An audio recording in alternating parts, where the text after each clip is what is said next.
The baby was born without a heartbeat. 11 minutes, then 1. Marcus came out of the hospital on the first night, and the dog was sitting at the entrance. He had walked there alone. Nobody had brought him. Marcus sat down on the pavement beside him and didn't go back inside for an hour. This is that story. Noah arrived on a Wednesday in February at 11 minutes past 8 in the evening.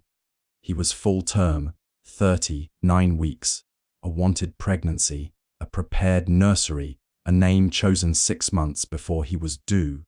He arrived, and he did not breathe, and the room changed in the specific way that delivery rooms change when the expected thing does not happen, and the team moves from celebration to emergency without a word being said.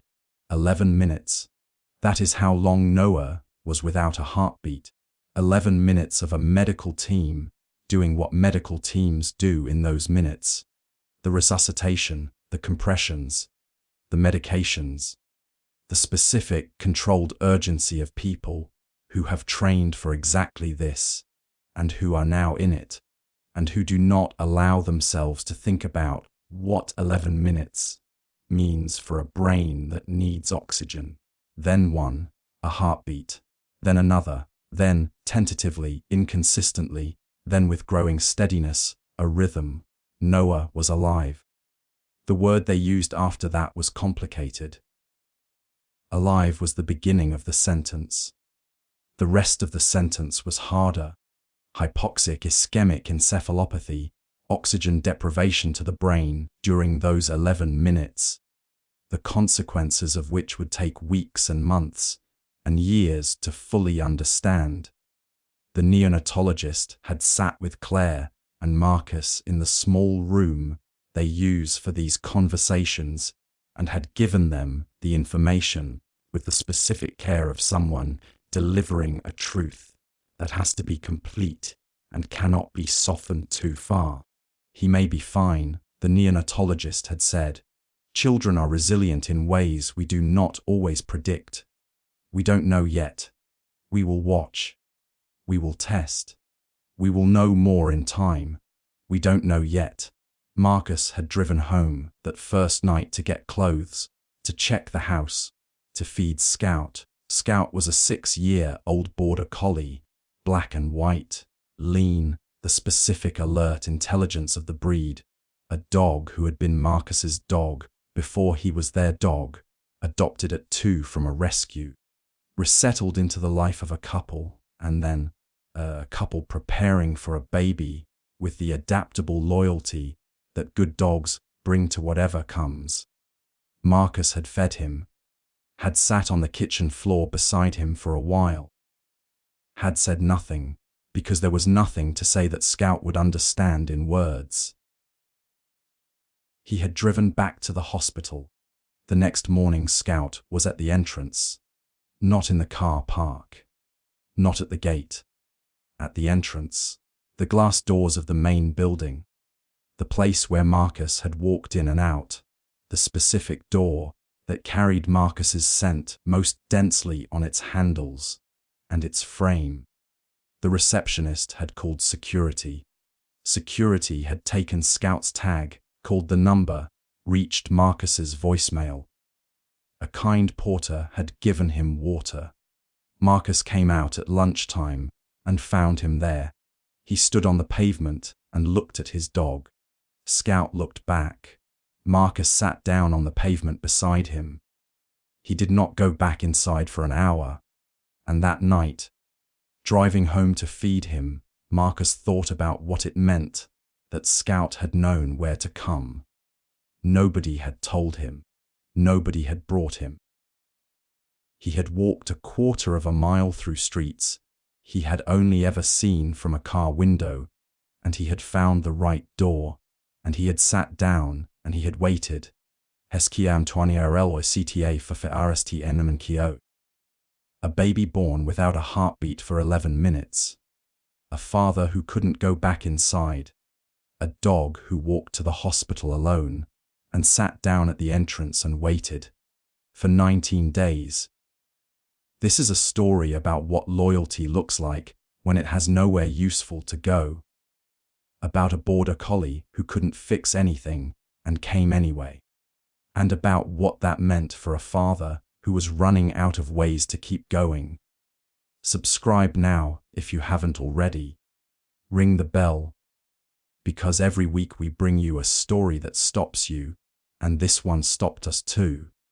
Before we go on, has an animal ever shown up for you in a way you couldn't explain? Not a trained response. Not something they were taught. Just a presence that arrived when you needed it most and stayed until you didn't. Tell us in the comments, because what Scout did for 19 days has a scientific name. And by the end of this story, you will understand exactly what he was doing and why it may have mattered more than anyone in that hospital realized. Now, back to Marcus, who is about to go inside and tell Claire that the dog is at the entrance, and who is not yet sure what to do with that information. Facitio thoi fitiomi iscoimer, Claire and Marcus and Noah and Scout are characters we created. The hypoxic ischemic encephalopathy, the 19 days, the dog at the entrance, these events are fictional, but the science underneath them is real and growing. The documented capacity of dogs to detect and orient toward human distress through cortisol and adrenaline signals in sweat, breath, and skin is well established. The effect of animal presence on human stress response, cortisol regulation, and psychological resilience in crisis situations is documented across multiple studies. And the cases of dogs navigating to specific locations associated with the people they are bonded to, without being led, without being shown, are more numerous than most people know. We made these characters so the truth underneath them could be told as fully as possible. If any part of this story feels familiar, that is not an accident. Skio4 bckstory warald bueldiengi, Marcus had grown up with dogs. Not in the sentimental way that people sometimes describe their childhood relationship with animals, as a backdrop, a comfort, a given, but specifically attentively, with the kind of relationship that forms between a quiet child and a patient animal in a household where the adults are present but occupied. His parents had run a hardware business from the premises, where they also lived, and the practical business of that life had meant that Marcus, from about 7, had a large degree of self-direction in his afternoons. He had spent most of them with the family's succession of dogs. He had learned things from them that he had not learned anywhere else. Patience, the value of being present without needing to perform presence. The specific communication of a creature that cannot use words and that therefore uses everything else: position, attention, timing, the quality of stillness. He was 41 now, a secondary school PE teacher. A man who was physically capable and emotionally measured in the way of someone who has spent 20 years managing the energy of adolescence and has developed a reliable internal thermostat. He was not a man who fell apart. He was, by his own description and others, the person people called when something needed to be handled. He had not handled the 11 minutes well. Nobody would have. He had stood in the corridor outside the delivery room for 11 minutes with his hands pressed flat against the wall and had not moved and had not spoken and had experienced those 11 minutes as a kind of suspension, not time passing but time existing differently, each second a complete and separate thing, the next one not guaranteed. Then a midwife had come out and said, "He's here. He has a heartbeat. Come." And Marcus had gone back in. Claire was 38.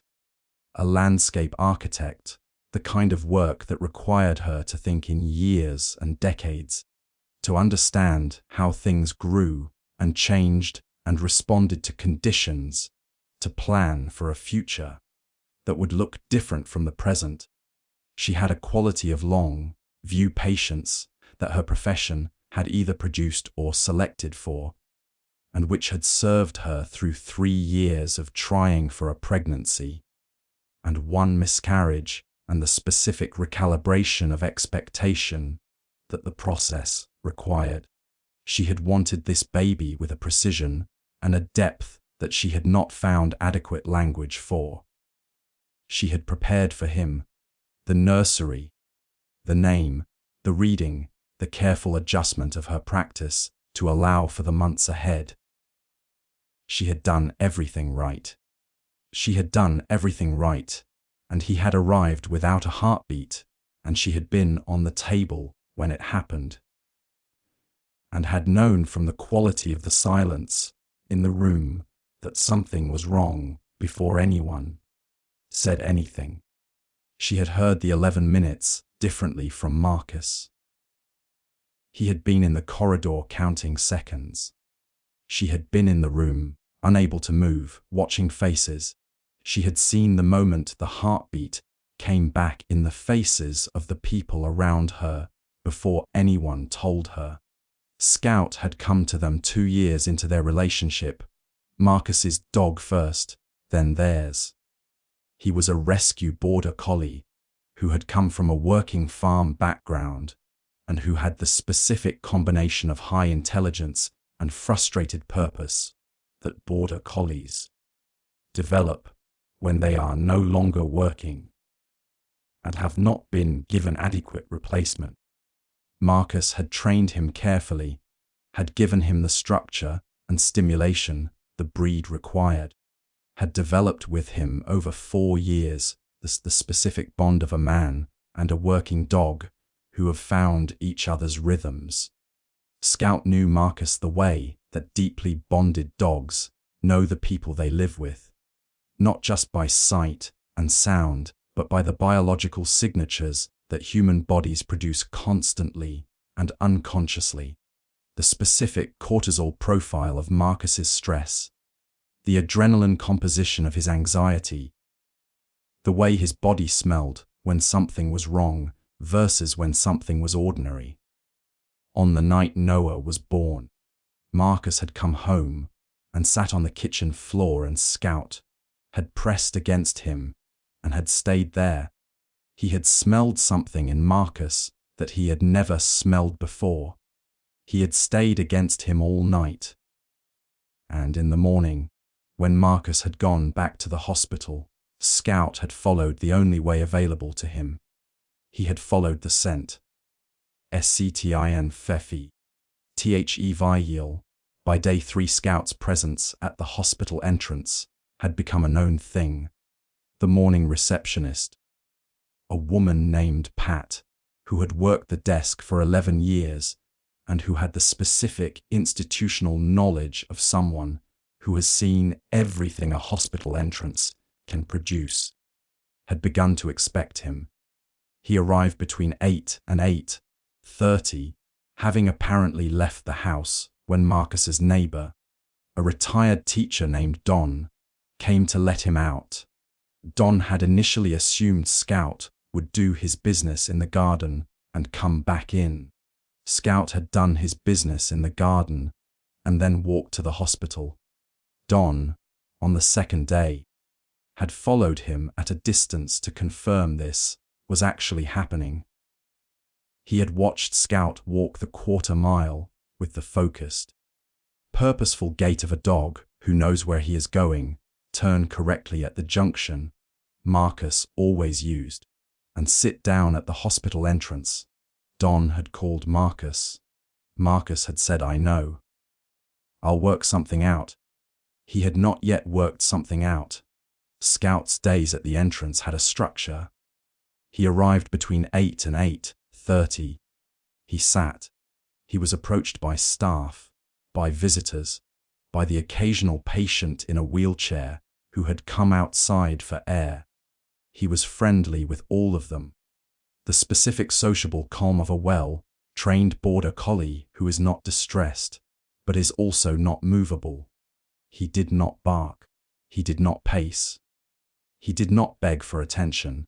He sat at the entrance and waited. Security, a rotating team of 3.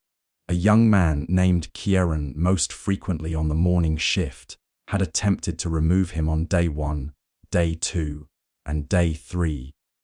Each time Scout had been walked to the end of the car park and released, and had returned to the entrance within 10 minutes. On day 4, Kieran had sat down on the bench near the entrance and looked at Scout for a long time. "You're not going anywhere, are you?" he said. Scout looked at him. "Right," Kieran said. He'd went back inside.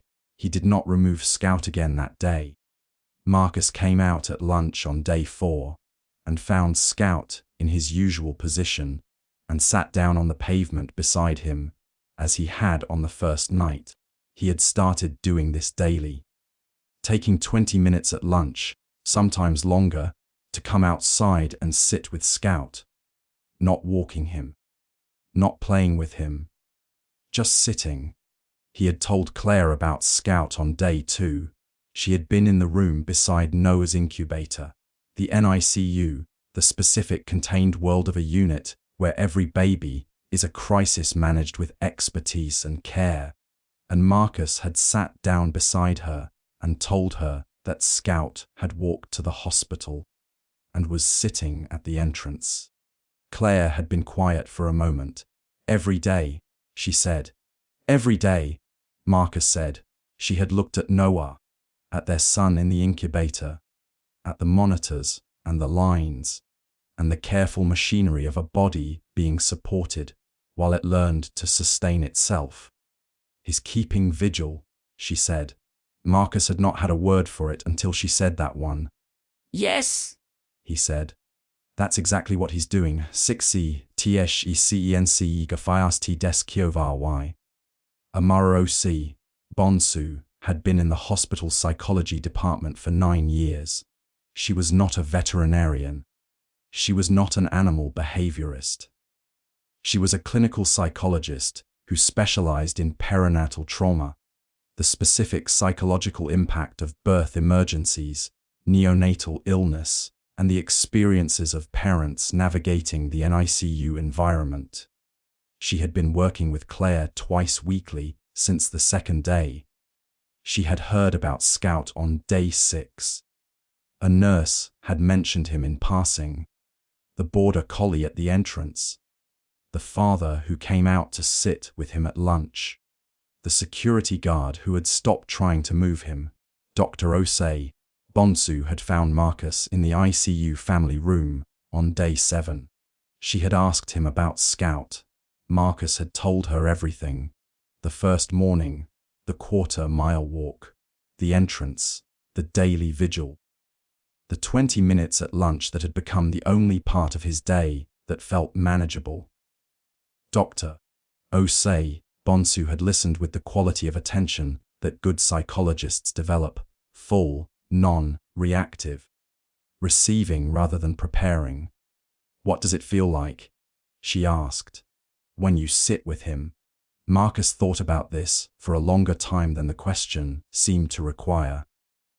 "Like, I don't have to hold everything," he said finally. "Inside the hospital I'm holding everything all the time. Out there, I don't have to hold anything. He's just there. And I'm just there, and nothing is required." Dr. Osei Bonsu made a note. "There is research," she said carefully, "on what animal presence does to the human stress response in crisis situations. The cortisol reduction, the autonomic regulation, the specific effect of a bonded animal on the nervous system of the person they are attached to." She paused.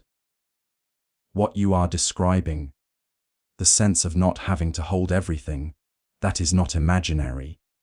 That is a documented physiological response." Marcus looked at her. "He's not just waiting," Marcus said. "He's doing something. Yes, Dosei, Bonsu said. He is doing something. She explained the mechanism as it was understood: canine stress, signal detection, the documented capacity of dogs to read the cortisol and adrenaline signatures of the people they were bonded to orient toward distress the way other animals orient toward danger. Scout had not been told what had happened. He had smelled it, in Marcus, in the clothes Marcus had brought home, in the changed biochemistry of a man whose body had been flooded with stress hormones for days. He had followed the signal to its source, and having found it, he had stayed. He's regulating you. Dr. Osei, Bonsu said. Every time you sit with him, you're borrowing his nervous system, his calm, his steadiness. Your body takes it in, and it helps. Marcus sat with this for a moment. He walked 1/4 of a mile through streets he's never walked alone. Marcus said. Dr. Osei, Bonsu said, have spatial memory and olfactory navigation capabilities that are not well understood by people who have not studied them. He knew the route because he had processed it. He found the right entrance because it carries your scent most strongly. She paused. He did not make a decision the way you or I make decisions. He followed what his biology told him was the right direction. And his biology told him you were here. Marcus looked out of the window of the family room at the car park below. Scout was not visible from here, but he was there. Does it help? Dr. Osei, Bonsu asked. The 20 minutes at lunch. Marcus looked at her. It's the only thing that does, he said. Sestio am 7 ami di sitio I akumasiu okay. We want to stop here. Because what Dr. Osei, Bonsu just described, he's regulating you. Every time you sit with him, you're borrowing his nervous system. That is not a comfort. That is a mechanism. A documented, measurable, physiological mechanism. Scout walked 1/4 of a mile to a building he had only ever seen from a car window. He found the right door. He sat down. He came back every day for 19 days. He could not go inside. He could not fix anything. He could not make Noah's heart beat more steadily or Claire's trauma less real or the uncertainty shorter. He could sit at the entrance and be steady. And Marcus, who was holding everything inside that building, who was the person everyone else leaned on, who did not have a place to put down what he was carrying, came outside every day and sat on the pavement and put it down. For 20 minutes. That was enough. Tell us in the comments. Has an animal ever been the thing that made 20 minutes possible for you? Not the solution. Just the thing that made the next hour survivable. Because that is exactly what Scout was doing, and the hospital was about to notice. Sesitio 8CSPT-BCK, the hospital's facilities manager, was a man named Gordon. Gordon had been managing hospital facilities for 23 years and had a comprehensive and unsentimental relationship with the concept of rules. Not because he was an unkind person, but because he understood, with the clarity of someone who has spent 2 decades in an institution, that rules exist in hospitals for reasons that are not arbitrary: infection control, liability, the specific vulnerability of the people inside. He had heard about Scout on day 8. He had not been pleased. He had called Kieran into his office.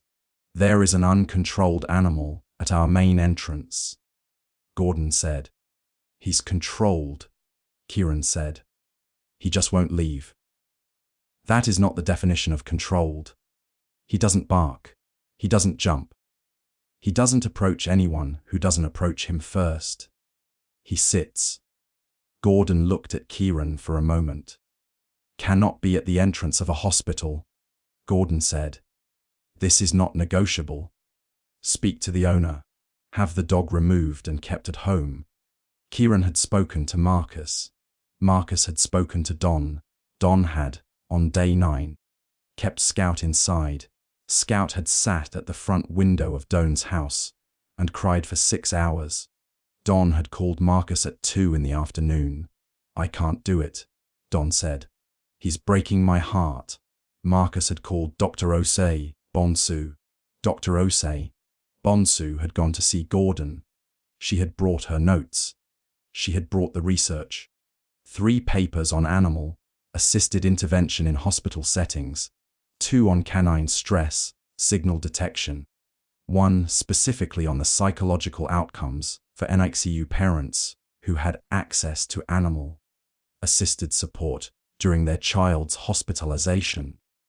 Gordon had read the papers with the careful attention of a man who processes information before forming positions. This is not a trained therapy animal, he said. No, Dr. Osei, Bonsu said. He is a bonded dog who navigated independently to this location because his owner is in crisis. The spontaneous nature of the behavior is itself clinically interesting. He cannot come inside, Gordon said. Nobody is asking for inside, Dr. Osei, Bonsu said. The entrance. The bench by the entrance. A defined space, a defined time. The father and the dog. 20 minutes a day. Gordon looked at the research. He looked at his own notes on Scout's 19, now 9, days at the entrance. No incidents. No complaints from patients or visitors. Several positive comments from staff. He thought about liability. He thought about the father who sat on the pavement every day for 20 minutes and then went back inside. Vaccinations, Gordon said. I need current vaccination records, a defined space away from the main pedestrian flow. He is on a lead at all times. If there is a single incident, a single complaint, this arrangement ends immediately. Dr. Osei, Bonsu said. Understood. She called Marcus from the corridor outside Gordon's office. Scout can stay, she said. Marcus was quiet for a moment. Thank you, he said. His voice had something in it that Dr. Osei, Bonsu noted. The specific quality of a man who has been holding everything and has just been given permission to put one thing down. Don't thank me, she said. Thank the dog. He made the argument. Kieran, when told, said nothing for a moment. Then he said, I'll sort out the bench. STI 9 crisis. On day 14 Noah's condition changed. Not dramatically. Not the crash of monitors and running feet that the word crisis implies. A quieter deterioration. The kind that experienced NICU nurses notice in small things before the numbers confirm it. A change in Noah's tone. A slight increase in the frequency of his desaturations. The moments when his oxygen levels dipped below the threshold and the monitor registered it. And the nurse came. The neonatologist came at 7 in the morning. She examined Noah thoroughly. She spoke to Claire and Marcus in the measured, honest way that good neonatologists speak when the news is uncertain, not catastrophic, not dismissible. Sitting in the space between those two things where the most difficult conversations live. He's having a harder few days, she said. We're adjusting his support. We're watching. This is not uncommon at this stage, 2 weeks in. The body is working very hard, and sometimes it needs more help than it needed a week ago. That is not a step backward. It is a recalibration. Claire had nodded. She was good at receiving clinical information, her professional training, her temperament, the specific capacity she had developed over 2 weeks for sitting with uncertainty without being destroyed by it. She fell apart in the family room an hour later, not loudly, quietly, with the specific quality of a person who has been managing their response for days and has reached the limit of management. She sat in the corner chair and shook, and could not stop, and Marcus sat beside her and held her and could not stop it either. Dr.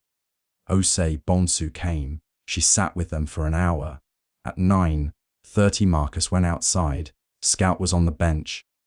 The bench Kieran had moved to a position just beside the entrance, partially sheltered, with a water bowl that the morning porter refilled daily without being asked. Marcus sat down beside him. He did not say anything. He put his hand on Scout's back and felt the breathing, the slow, steady, unhurried rhythm of a dog who is calm, and he stayed there. Inside the hospital, Claire was with Dr. Osei Bonsu. Outside, Marcus was with Scout. Scout pressed against Marcus's side. Not anxiously, not in the specific way of a dog sensing active danger, in the way of a dog who knows that the person beside him needs the contact and is providing it without being asked. Marcus put his face in Scout's fur. He stayed like that for a long time. When he went back inside, he was not fixed. Nothing was fixed.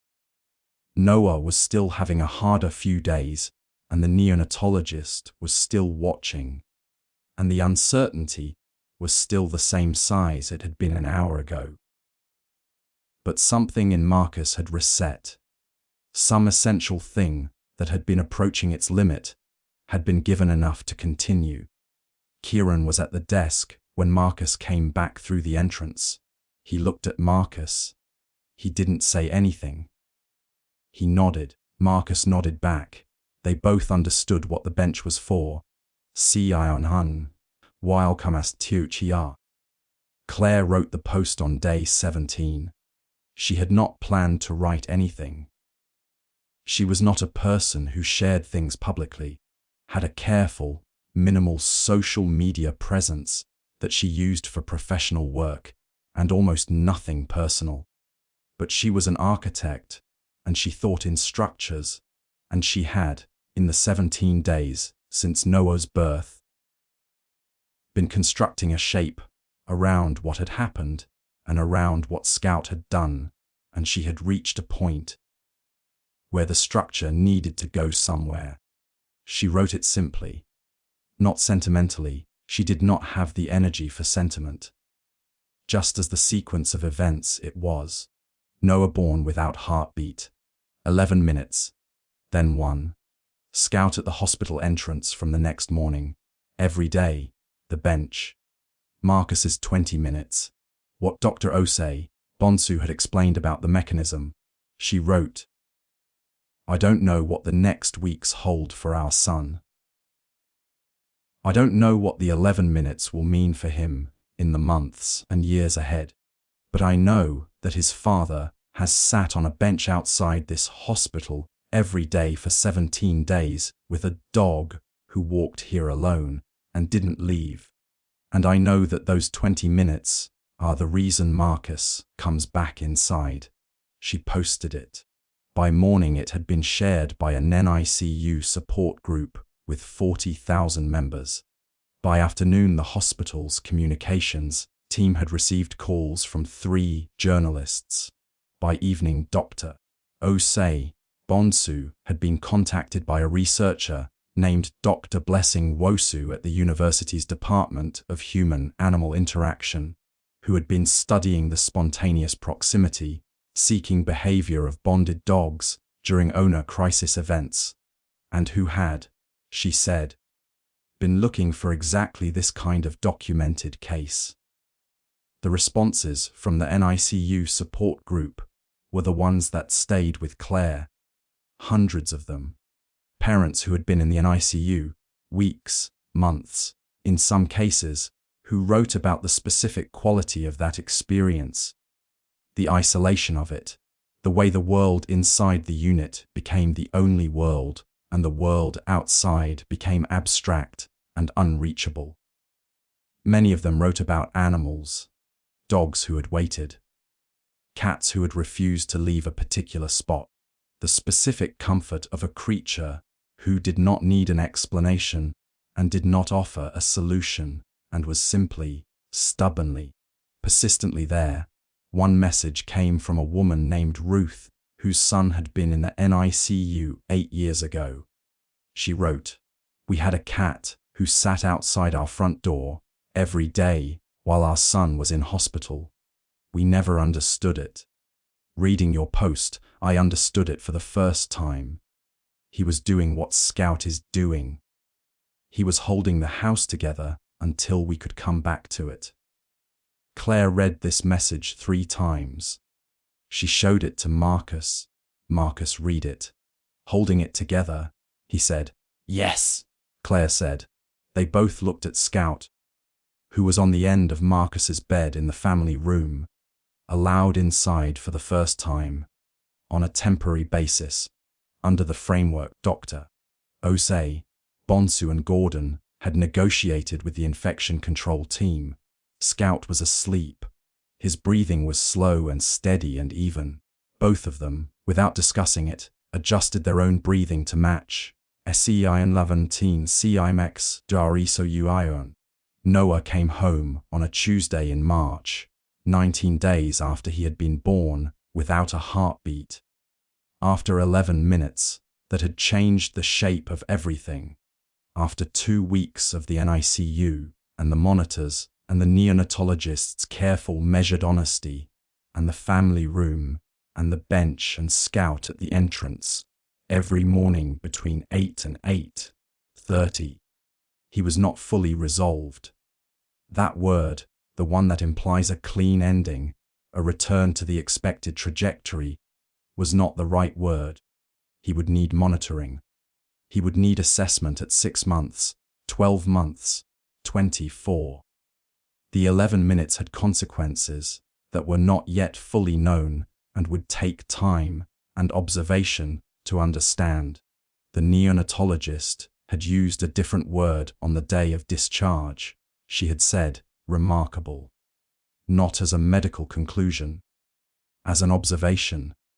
The degree of recovery Noah had made in 19 days, given the severity of the initial event, was at the better end of what she had seen in 20 years.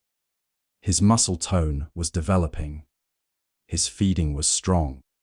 His responses to stimulation were consistent and appropriate. The early indicators that the team had been watching most carefully were, in her word, encouraging. "We don't know yet," she had said on the first night. "We know more now," she said on the 19th day.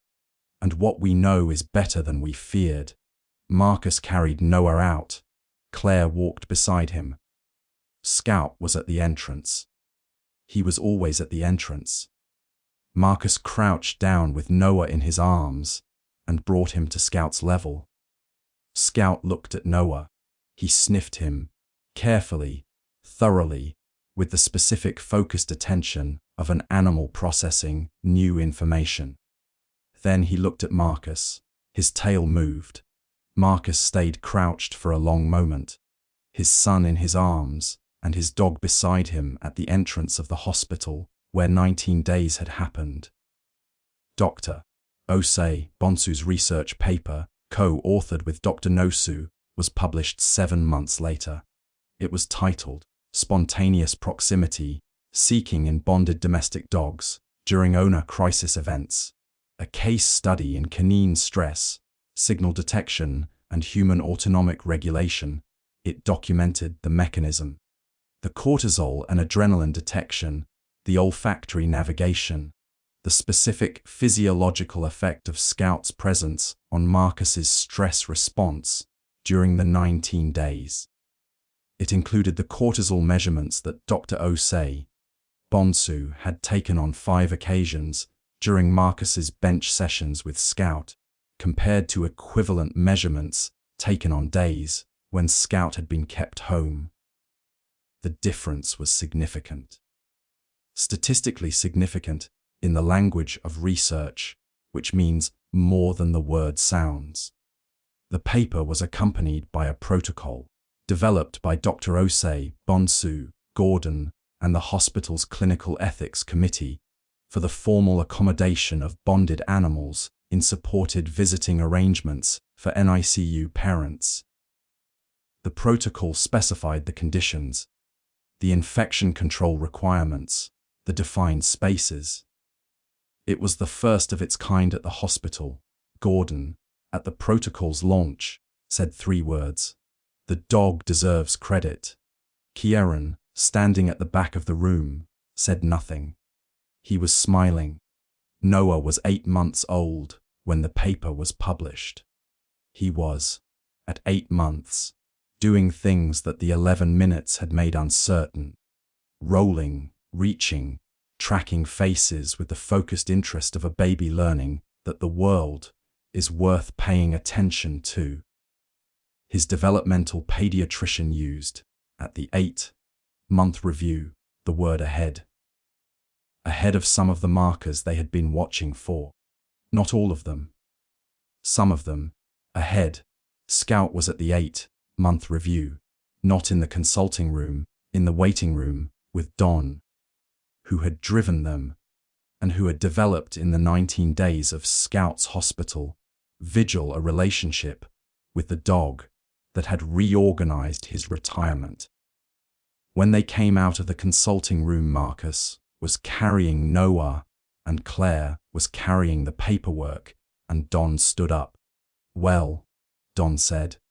Marcus said, "On some of the markers, ahead."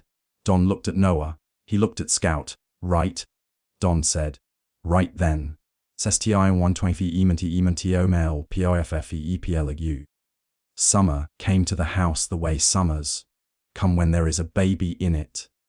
Noticed differently, filtered through a new set of priorities.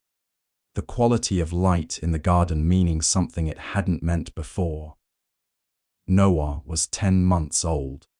He was on a blanket in the garden in the afternoon light, on his stomach, doing the work of a baby, building the strength for the next thing, the crawling that was coming, the standing that would follow, the walking that felt, right now, like a distant and extraordinary promise. Scout was beside him. He was always beside him. Not with the vigil quality of the hospital, the focused, working, watchful attention of a dog performing a function. Something easier. The specific, relaxed proximity of a dog who has completed something and is now simply present.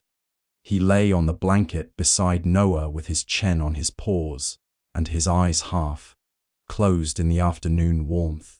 Noah reached out and grabbed a handful of Scout's fur. Scout did not move. Claire watched from the garden chair with the quality of attention she had developed in the NICU, the constant, calibrated monitoring of a parent who has learned that things can change and who has decided, not as anxiety, but as love, to pay attention. She watched her son and her dog in the afternoon light.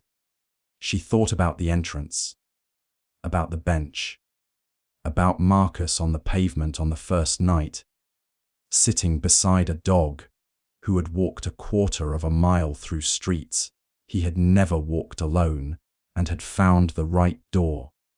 She thought about the 11 minutes, about the shape of them, the way they had a before and an after, and the way the before and the after were the same life, but not the same life.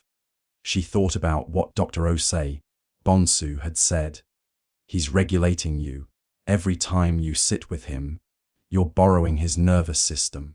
She thought about the bench sessions, about Marcus coming back inside with something reset in him, something essential given enough to continue. She thought about what Scout had done and had not been able to do. He had not been able to fix the 11 minutes. He had not been able to make the monitors stop alarming, or the uncertainty shorter, or the neonatologists' careful, measured language more definitive. He had sat at the entrance. He had been steady. He had given Marcus somewhere to put down what he was carrying for 20 minutes a day. And Marcus had come back inside. Every day, Noah looked up from the blanket. He looked at Scout. He made a sound, not a word, not yet, but a specific directed sound. The sound of a baby addressing something particular. Scout opened his eyes. His tail moved once. Claire watched them. She thought, "You were there from the beginning." She thought, "You came to the right door." She thought, of all the things that held us together in those 19 days, the doctors, the nurses, the research, the bench, the 20 minutes, you were the one that held him. She thought, and you knew. She thought somehow, from the first morning you knew. SECO1 Thindi. ENDCTA for Fiel and Gijemanogue, a baby born without a heartbeat for 11 minutes. A dog who walked to the hospital alone the next morning and sat down at the entrance. A father who came outside every day and sat on a bench and put down what he was carrying for 20 minutes, and then went back inside. Scout could not fix anything. He could not change the 11 minutes, or the uncertainty, or the monitors, or the prognosis. He could not do any of the things that needed to be done inside that building. He could sit at the entrance and be steady, and that steadiness, borrowed, daily, 20 minutes at a time, was what kept Marcus going back inside. That is not sentiment. That is a documented physiological mechanism, a cortisol measurement, a statistically significant difference between the days he sat with Scout and the days he didn't. Science caught up with what Scout already knew. Share this video today. Share it with every parent who has sat in an ICU.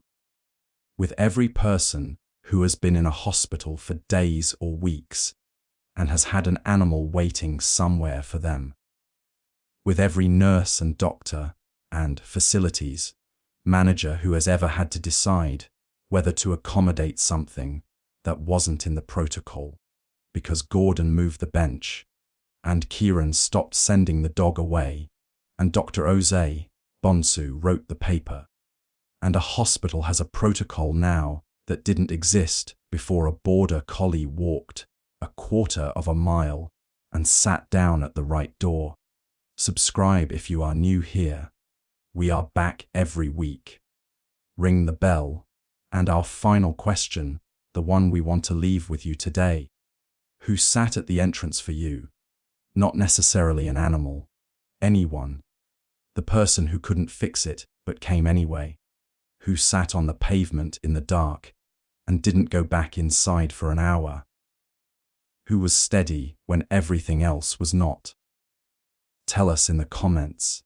Because Scout didn't come to the hospital because he was trained to. He came because Marcus was there, and sometimes that is the whole reason.